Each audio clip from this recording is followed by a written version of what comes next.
We have another update from the situation that is taking place at FAMU with Isaiah Land and others. It looks like more players will be available for the Orange Blossom Classic. And could Isaiah Land himself be ready to play this weekend against Jackson State? Let's talk about it after the bumper. Stay tuned. See, we'll hear from his lawyer and what his lawyer's saying. Let's listen after the bumper.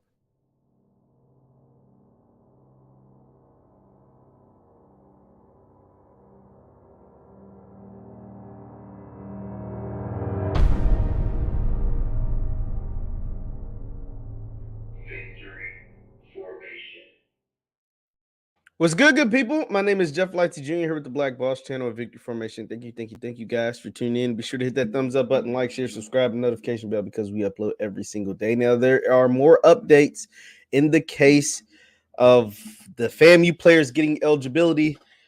If not more, most of them will be available to play this weekend in Miami on Sunday against Jackson State in the Orange Blossom Classic.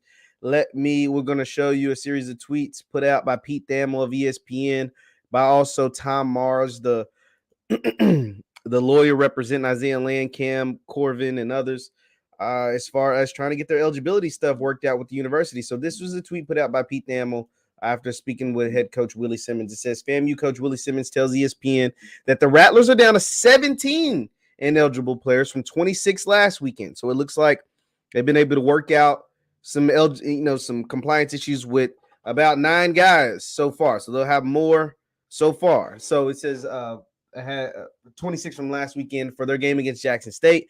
The team is on the bus from Tallahassee to Miami, so they went down today. There's hope that some of those 17 can get cleared and make the trip. So that was one tweet put out by Pete Thamel. There was another tweet put out by Pete Thamel, and here it reads this. Attorney Tom Mars tells ESPN that he's optimistic about the eligibility cases of FAMU starters Isaiah Land and Cam Coven. He expects some resolution, quote, very soon in their request for reconsideration of their eligibility. He's appreciative of FAMU bringing in outside counsel. So it looks like, Tom Mars' stance on FAMU, the university, has changed a little bit. First, he was very critical of FAMU and the way they were handling the situation. But now he said he's happy that they're bringing in outside counsel to try to get some of this done. And also, I forgot to show you guys this. This is also from Pete Thamel. Let me go ahead and show you this. And then we'll share some of Tom Mars's tweets. It says, this was he being Willie Simmons. I meant to show this after the last tweet. Quote, vast majority of the eligibility issues, this is key right here, issues were a clerical nature. Changes of majors or grades that didn't show up in the system. He's hoping more can be addressed in the upcoming days. Now, think about that. Think about what he's saying. The vast majority of the issues that ranged with the football team. Changes of majors, grades not showing up in the system. That has everything to do with the school. For those who have been very critical of the players, and I'm sure the players can bear some of the blame, but changes of majors, grades not showing up in the system, that falls on the head of the school. That falls on the fact that they have one compliance officer in the entire athletics department.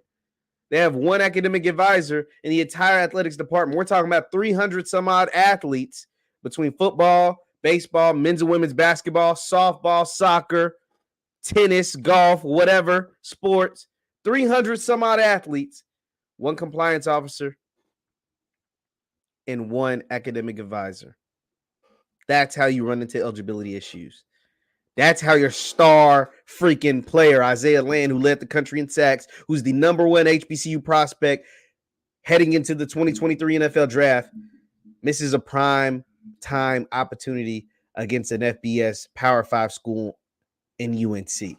It can quite possibly miss another primetime opportunity on ESPN against the defending SWAC champions, Coach Prime and the Jackson State Tigers.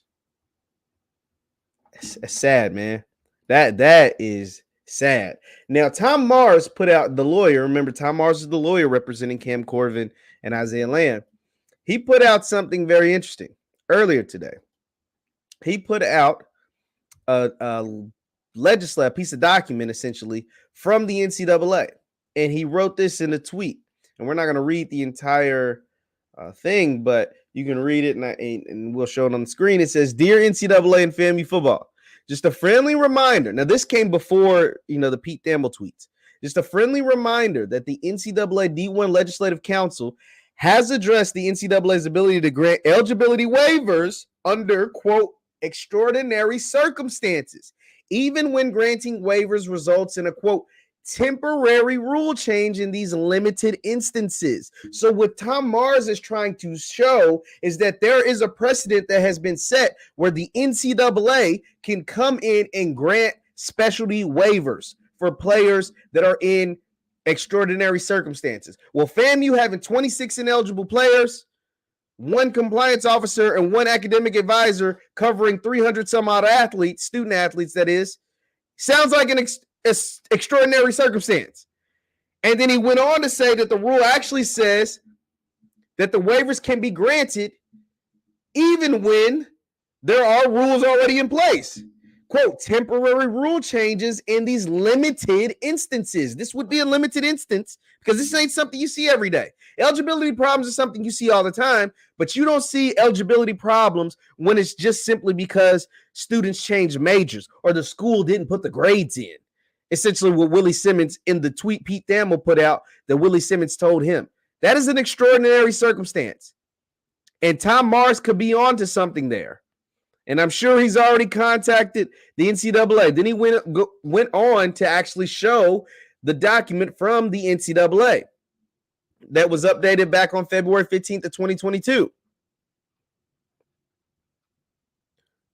So now he goes on to say, this specific authority to grant waivers under extraordinary circumstances was never mentioned in the waiver request submitted by FAMU for Isaiah Land or Cameron Colvin. If more than 20 players being declared ineligible is an extraordinary circumstances, what is? That's what we just said. If over 20 players, like I said, 1, 2, 3 max is what I've seen. 3 max on any given team, football team, basketball team, softball team, baseball team, whatever, when it comes to compliance and things like that, being ruled ineligible, whether it's academically ineligible because you're transferred or whatever. But 26? Yeah, that doesn't happen ever. People say, oh, we run into these issues at other big-time schools. Not 26 damn players on one team. No, you don't. That doesn't happen. That's why this made national news. Not just because it was in a game against UNC. It was because the number was so damn large. 26 players. So, yes, this is an extraordinary circumstance. Yes, this is nothing like what most of us have ever seen before. So Mars makes a good point. The NCAA could possibly, this is the case that he's trying to make, the NCAA could possibly grant a temporary rule change waiver or an extraordinary circumstance eligibility waiver. And that is what Coach Simmons, Tom Mars, and what FAMU as an institution should be hoping for to get Isaiah Land on the football field this Sunday against Jackson State. To get Cam Colvin the starting right tackle on the football field this weekend against Jackson State. If you want any chance of beating Jackson State. Do you get what I'm saying? If you want any chance of these young men to continue to proudly rep FAMU for the rest of their lives. Because you're playing with these young men's lives. You're playing with these young men's future. And their lawyer, their coach, and they themselves are trying any and everything in their power to make it happen, to be eligible this weekend, to get back on the field. Now, the fact that you were able to get 9 guys eligible that weren't eligible last week is a good step in the right direction. But let's work on getting those other 17. Let's work on getting Isaiah Land. Let's work on getting Cam Colvin. Let's work on getting BJ Bowler. Let's work on getting the guys that can impact the game this weekend. Let's do it. Do what you need to do. Help these young men out because it was your fault in the first place. It looks like it was your fault in the first place. So the best thing you can do, the very minimum you can do, is help them get their eligibility back. Missing 4 games is unacceptable.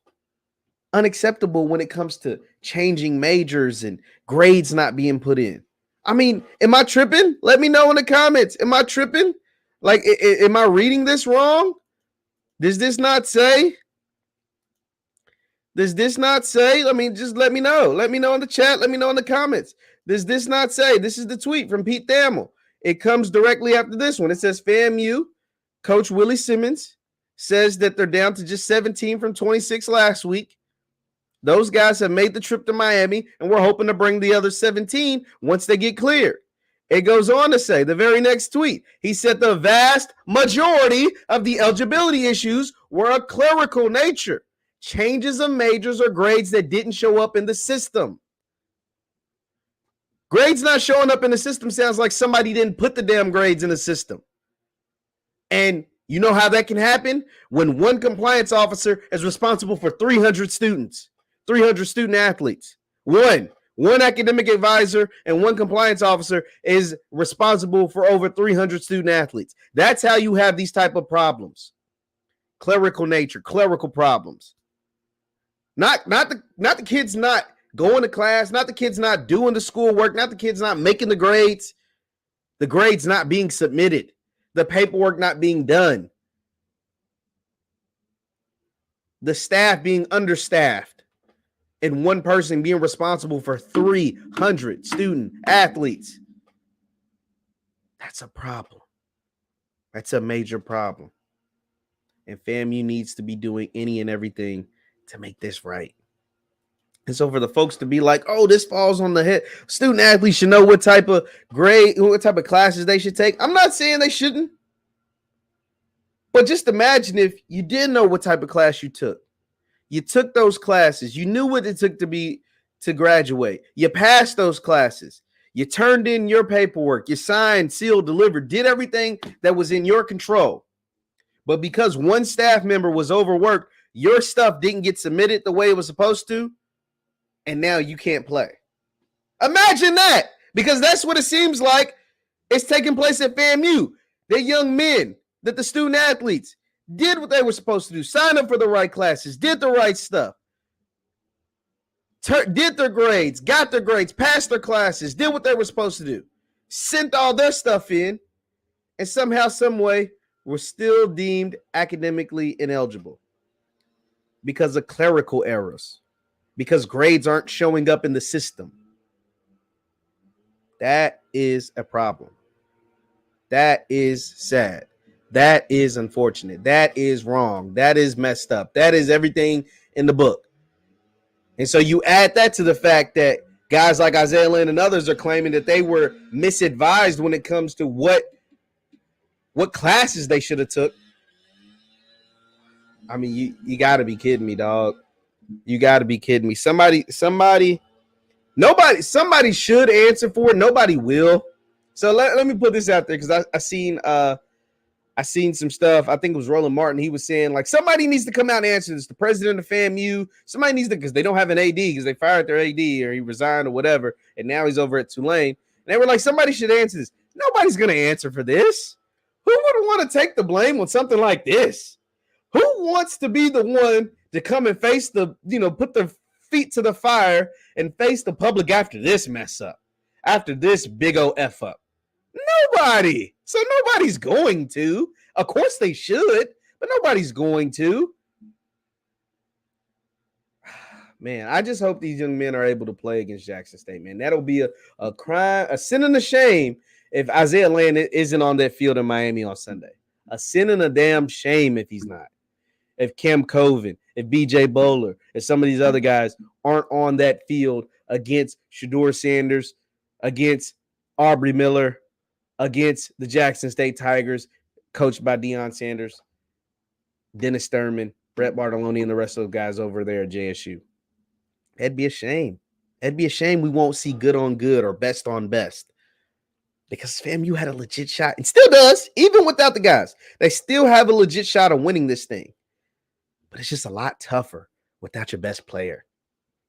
It's a lot tougher without your starting right tackle. It's a lot tougher with your best defensive back. It's a whole lot tougher to beat those guys without these guys, without your guys. To beat those guys without your guys, not saying it's impossible, just a lot tougher. Just a whole lot tougher. We'll see what happens. We'll keep updating this story as more information becomes available. Once again, my name is JeffLightsyJr. with the Black Boss channel of Victory Formation. Thank you guys for tuning in. Continue to hit that thumbs up button, like, share, and subscribe. And like I said, we will continue to update this story as more information is made available. Thank you guys for tuning in, and I will see you next time. Also, subscribe to the YouTube channel on the road to 4,000. Continue to subscribe. See you next time. Peace.